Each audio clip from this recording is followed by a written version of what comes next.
이사야서 21장 말씀, 이방에 관한 계속된 예언을 담고 있는데요. 21장의 내용에서는 또 반복이 되는 말씀이 바벨론의 패망에 대한 예언이 또 한번 주어집니다. 그리고 두마 혹은 에돔 나라의 패망에 대해서 또 아라비아에 대한 심판의 예언, 이것이 오늘 우리가 읽는 21장에서 소개되고 있습니다. 보통 섬기는 모든 신들, 그것은 민족의 신들이죠. 자기 자신들, 자기 국가가 섬기는 신들은 그 국가가 섬기는 신에 불과합니다. 그래서 국가와 국가 사이의 전쟁이 벌어졌을 때 승리는 결국 자신들이 섬기는 신이 더 강하다라고 인식을 했던 것이 고대 사회였습니다. 이스라엘 백성들의 하나님, 다른 민족이 봤을 때는 똑같이 그냥 이스라엘의 하나님일 뿐이다 라고 생각할지 모르지만, 그러나 이스라엘 백성들이 섬기는 그 하나님은 이스라엘 민족뿐만 아니라 온 세계의 역사를 경영하시는 역사 경영자이시다 하는 사실을 선지자 이사야를 통해서 계속 말씀을 하시게 됩니다. 그래서 하나님은 이스라엘 민족뿐만 아니라 그 주변에 있는 모든 나라, 당시의 최강대국이라 부르는 그런 모든 나라에 관하여서도 하나님은 주권자가 되신다 하는 사실을 분명히 가르쳐 주고 있어요. 오늘 우리가 읽은 21장 1절부터 10절의 내용에서는 바벨론에 대한 멸망 예언이 또 한번 주어지게 됩니다. 이 나라가 어떻게 멸망할 것인가? 그 위에 일어나게 될 메대와 바사에 의해서 패망당할 사실을 예고해줘요. 이것은 한참 후대에 있게 될 일들에 대해서 예언해주는 말씀이죠. 그들이 어떤 상황에서 망하게 될까에 대해서도 구체적으로 예언이 되는데, 연회를 베풀다가, 잔치를 베풀다가 그 잔치 가운데서 망하게 될 것에 관해서 매우 구체적으로 예언해줘요. 이 예언 말씀이 어떻게 실현됐나요?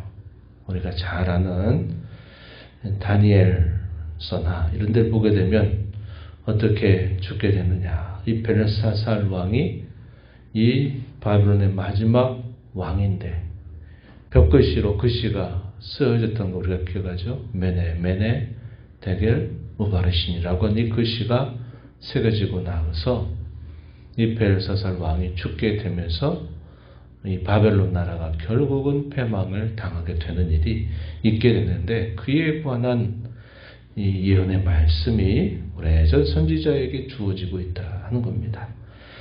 바벨론 나라의 멸망, 그것은 곧 유다 민족의 회복과 연결되고 있는 예언이 되기 때문에 이 바벨론에 관계된 이 예언이 또 한번 반복이 되고 있음을 보게 되고요. 이하의 두마 혹은 에돔에 대해서, 아라비아에 대해서 쭉 말씀이 주어지게 됩니다. 한번 살펴보시면 1절부터 5절 말씀은 이 바벨론이 당하게 될 전쟁으로 인한 화, 그것이 얼마나 무서울까를 예언해 주고 있습니다. 1절 말씀, 해변 광야에 관한 경고라. 이 해변 광야, 유브라데 지역을 말하는 것입니다. 젖병이 광야에서 두려운 땅에서 내게 회오리 바람같이 몰려왔다. 이렇게 표현을 해줍니다. 그 몰려오는 세력들이 누구인가? 혹독한 묵시가 내게 보였다. 속이는 자는 속이고 약탈한 자는 약탈하도다. 엘람이여 올라가고 메대여 에워싸라. 이 엘람을 말하는 곳이 페르시아에 있는 바사 나라를 예언해 주는 말입니다. 바사여 올라가고 메대여 에워싸라. 바벨론 나라가 아수르 나라를 패망시키고 세계 모든 나라들을 그들이 정복하게 된다 하더라도 이 바벨론 나라도 마침내 그 위에 일어나게 될 이 메대와 바사에 의해서 패망당할 것을 말해주고 있습니다. 이 예언이 얼마나 끔찍했는지 그 예언을 보는 선지자가 매우 고통스러움을 겪을 정도로 그 끔찍함이 컸다는 것을 보여줍니다. 3절 말씀에 이러므로 나의 요통이 심하여 해산이 임박한 여인의 고통 같은 고통이 나를 엄습하였다. 내가 괴로워서 듣지 못하고 놀라서 보지 못한다. 이렇게 말합니다.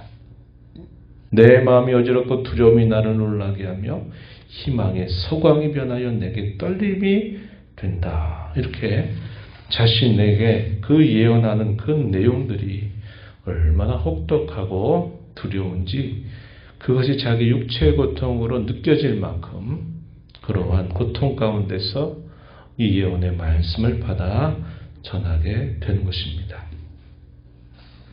5절 말씀을 한번 이어서 보시면 이렇게 말해요. 그들이 식탁을 베풀고 파수꾼을 세우고 먹고 마시도다. 식탁을 베푼다. 이것이 훗날에 아까 말씀드렸듯이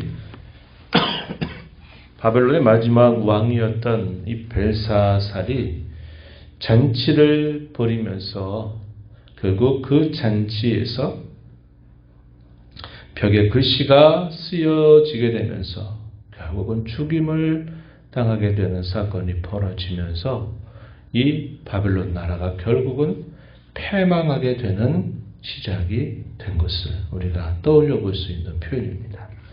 연애 가운데서 망하게 될 것이다. 이렇게 표현을 하고요. 이하 6절로부터 9절의 내용은 이 바벨론 나라를 침입하는 이 메데파사의 위용, 그것이 얼마나 두려움을 주는가 하는 것에 대해서 예언해 주는데 이스라엘 선지자 자신을 마치 파수꾼처럼 묘사를 합니다. 파수꾼이 뭐하는 역할이죠? 혹여나 밤에 은밀하게 외적들이 침입을 하고 있는가 그렇지 않은가를 지켜보다가 침입이 되면 나팔을 불어서 전쟁 소식을 알리는 역할을 하는 사람이 이 파수꾼이죠. 어떠한 소리가 들려오는가 9절 말씀에 보니까 함락되어도다 바빌론이여 그들이 조각한 신상들이 다 부서져 땅에 떨어졌도다 하시도다. 파수꾼을 통해서 전달해 주는 소식은 결국 패망이 되었다 하는 사실을 말해주는 것이 된다. 이렇게 예언을 해주고 있습니다. 그들이 조각한 신상들이 다 부서져 땅에 떨어졌다. 이것은 하나님께서 그 바벨론 나라의 우상들을 섬기는 그들의 악함에 대하여 하나님이 심판하신다 하는 것을 보여주죠. 연애를 베풀어서 자기의 권세를 자랑하고 교만한 이 벨사상을 왕을 벽에 쓰여진 글씨를 통해서 내 무게를 재어보니 내가 가볍다 그러면서 나라가 나뉘을 것을 예언하는 대로 이 교만도 역시 그 심판의 중요한 이유가 된다. 이방 나라들에 대한 심판 예언 가운데서 중요한 그 심판의 이유들에 해당되는 것이 바로 이것입니다. 그들의 자구와 교만함, 하늘을 찌를 듯이 그 교만한 일들에 대하여 하나님이 벌하신다. 그들이 참되신 하나님을 멀리하고 우상을 섬기는 그 일들에 대하여 하나님은 심판하신다 하는 것을 여기에서도 분명히 보여주고 있습니다. 10절 말씀으로 가서 보시면 내가 짓밟은 너여 내가 타작한 너여 내가 이스라엘 하나님 만군의 여호와께 들은 대로 너희에게 전하였노라. 너희 누구일까요? 유다 백성들을 말합니다. 왜 이 말을 전할까요? 유다 민족들에게 이것이 큰 위로가 될 사실임을 표현해 주고 있다 하는 겁니다. 아까도 말씀을 드렸듯이 이스라엘 백성들의 회복이 언제 이루어지느냐. 이 바벨론 나라의 패망과 함께 이 회복이 이루어지게 될 것에 대해서 성경은 우리에게 잘 알려주고 있는데 여기서도 역시 그것을 암시하는 예언을 주고 있다 하겠습니다. 그 이하 11절 12절에 짧게 주어지는 예언은 두마 이렇게 표현되어 있는데, 이 두마는 에돔을 말합니다. 에돔. 이 두마라고 하는 말의 의미가 고요하다라는 그런 뜻을 가지고 있어요. 죽음과 같이, 죽어있는 시체와 같이 말없이 고요한 그 모습을 두마다 이렇게 표현합니다. 이 에돔 나라에 관한 심판의 메시지예요. 아침이 오나니 밤도 오리라. 이 말은 밤이 있으니 아침이 오리라 하는 이 말과는 반대되는 표현이죠. 밤이 깊으면 그래도 그 깊은 어둠 속에서 새벽이 온다, 아침이 온다라는 말은 희망적인 메시지지만요, 아침이 왔는데 밤도 온다 이 말은 부정적인 그런 표현이에요. 이게 뭘 말하냐면, 이 에돔의 백성들이 하나님을 찾고 돌이켜 회개하지 않게 될 때는 계속적인 이런 고통이 있게 될 것에 대해서 예언해 주는 말씀이에요. 하나님께로 돌아와야만 모든 것이 회복이 될 수 있다. 그렇지 않은 한 절망의 그림자가 계속될 것을 예언해 주는 말씀의 내용이 된다 하겠습니다. 에돔이라고 하는 이 나라도 쭉 그 근원을 거슬러 가게 되면 하나님을 섬기는 족속에 있었는데 시간이 흘러가면서 결국은 하나님 섬기로부터 멀어지게 된 나라라는 것을 우리가 알게 되죠. 이하 13절부터 17절의 내용에서는 아라비아에 관한 예언인데요. 이 아라비아는 드단에 속해 있는 이 백성들이 피하여 숨은 곳입니다. 여기 말씀 13절 한번 보시면 아라비아에 관한 경고라. 드단 대상들이요. 여기 드단 대상들은 구스의 자손들을 말합니다. 구스의 자손들이 전쟁을 피해서 이 아라비아에 숨게 될 것이라 하더라도 이 아라비아에서도 결국 하나님의 심판이 임하게 될 것을 표현해 주고 있는 말입니다. 그래서 이 하나님의 심판의 역사가 결국 가까운 나라로부터 먼 나라에까지 분명하게 미치게 될 것을 말씀해 주고 있어요. 우리가 계속 확인하게 되는 중요한 진리가 뭡니까? 하나님이 이 역사를 경영하시는 섭리는 두 가지 방향으로 향하고 있다는 겁니다. 하나는 그의 택하신 백성들을 향한 징계, 그리고 그 징계 넘어서 긍휼과 회복을 보여주고 있다고 하면, 이방 나라들에 관하여서는 그들의 죄에 대한 하나님의 공의로운 심판, 이것이 하나님의 역사 경영의 두 가지 방향임을 성경은 보여주고 있습니다. 그 역사를 경영하시는 그 목적, 그 목표는 무엇이냐? 하나님의 나라가 임하게 된 것입니다. 메시아의 왕국이 온전하게 실현되는 것이 그 역사 경영의 궁극적 목표예요. 요한계시록 우리에게 그걸 보여주죠. 하나님께서 모든 역사를 마무리하고 완성하시게 되는 그때는 이 하나님의 영원한 나라가 온전하게 실현될 것에 관해서 요한계시록은 우리에게 분명히 보여주고 있어요.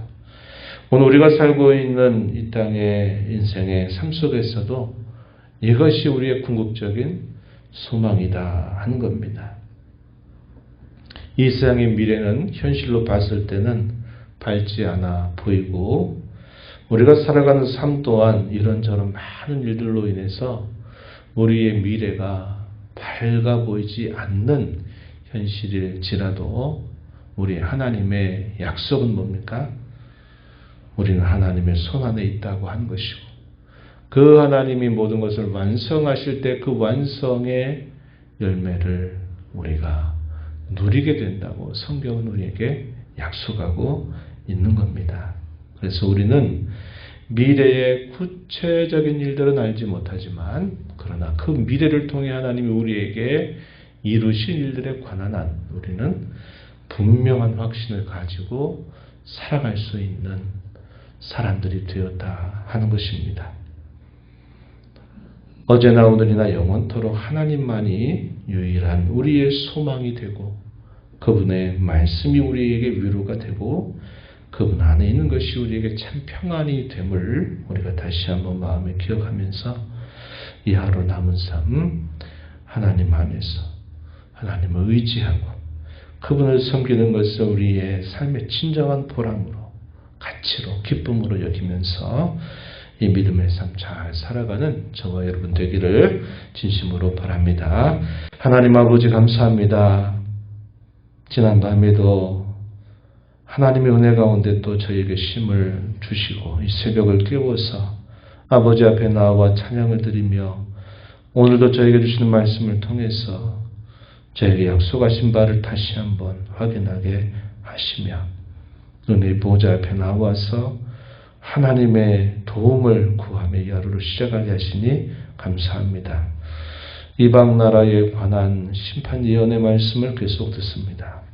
하나님 아버지, 하나님 온 세상의 역사의 주관자이심을 보이시면서 자기 백성들에게 약속하신 바 그 궁극적인 결말은 그들을 위로하고 구원하고 그들로 하여금 하나님의 복에 참여하는 자들이 되게 하는 것임을 저희가 다시 한번 깨닫습니다.